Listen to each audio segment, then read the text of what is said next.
Trust the Lord. Next time on The Pulse, you can find lots of tests online that promise to assess your personality. I tend to be disorganized. Disagree strongly. I worry a lot. Yes.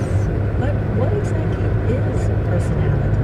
You can think of personality as a lens through which we experience the world. And where does it live? Today at 11 o'clock over 88.5 WNSC. About how political Mga news coverage will topics change they are post Donald discussing. Trump. You know, just from a total Therefore, process standpoint, putting my old communications hat on. Focus on. We learn so many But I things. think, you know, we They had discuss a sa mga president personality. who was his own chief strategist, his own media advisor, and communications director. And that is going to change. And we're already seeing it with traditional rollouts from President Biden. And they are giving certain outlets scoops, and they're floating trial balloons to put people's names out there for cabinet positions to test the waters on how they're received.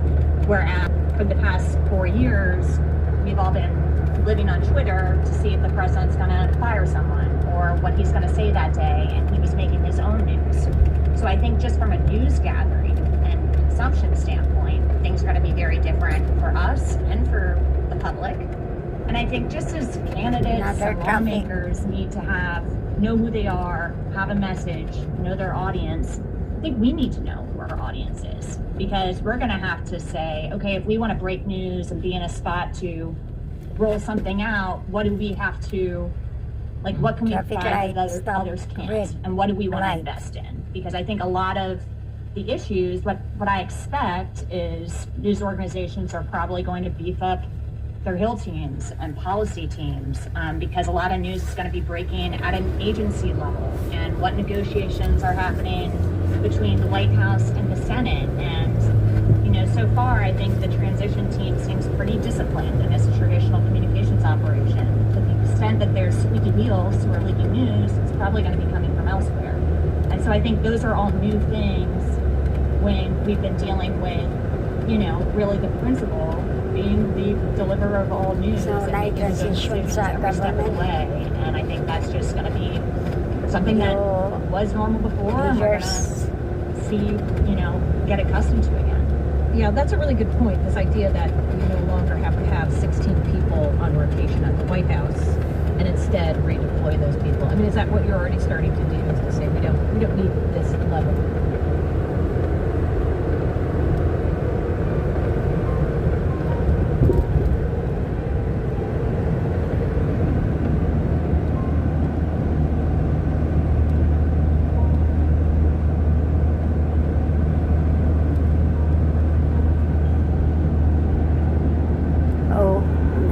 Horses na cows. Mga baka.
Usual gloves just to protect my hands.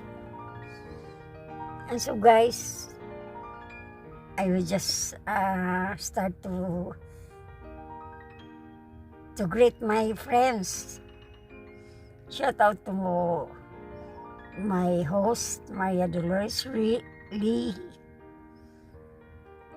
and to host Mark Bahulano in Dubai, here in USA, Ilocanas, American Vlogs, Grace Gardner, may kaibigan ako, mga host sa live streaming. May iba pa, Joy Wonderful Kitchen, hello.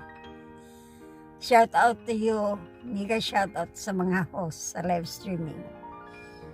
Hindi ko pa maisama shout out yung mga kaibigan ko. Ang matandaan ko lang, dyan, mag-shout out ko palagi. Ang matandaan ko, hindi ko pa lahat ma-name. Kasi nagsimula pa ako mag-live ng ganito. Sana yung goal ko ngayong this week, kailangan na maabot. Taiwan ko lang kung maabot ba. Pero thanks God, achieve ko na yung desire ko. Abot ng 100. Wala nang nalagas. Sobra na.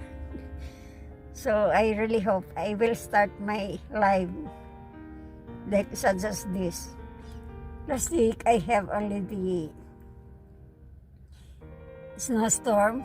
Nakita ninyo yung snowstorm. Talaga, totoo yun. We drive into the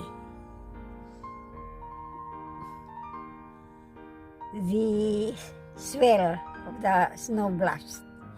It's really very scary. But because of faith, you just keep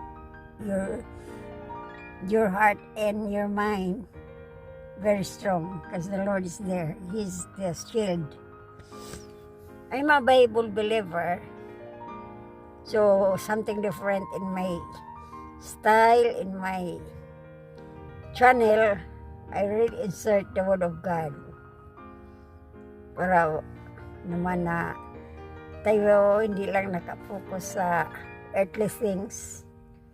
Totoo, we have the need of this to support us. But it's just temporary. We still have to consider the future or of eternity. And today we really have a good kind of lesson about contentment. Kung ano man ang maibigay ng Panginoon, sapat na lang. Yan we're just a steward of what we have given by the Lord. If naa tayo sa mga abundance, that would be fine. Kung tamang-tama lang ang ating maangkin, ganyan. Hindi lang sobra na ating mind na may focus ng ganyan. Because maraming problema pala pag maraming needs. Kailangan na kung ano ang tapat, enough, ay pasalamatan na lang. Ito kaming sasakyan, lumang-luma ito. Marami na kalawang, pero ang husband ko very contented. Hindi siya maluho na tao. Kaya pastor, ang mga sapatos niya lumang-luma, pero he takes care of everything. Kasi he keeps the things. Nakita ko sa stories niya. It's more than 100 years old ang iba. Hindi niya tinapon. Diyan pa. 100 years old, imagine, nasa museum na yan. Mga upuan, kahit mga lutuan, nandiyan pa rin. He keeps everything safe. Aywan ko bakit naman na he keeps all those things na maluma na. Pero bago pa. Kasi magaling siya mag-preserve ng things from his mother or even from his grandmother. It's already in the by generation.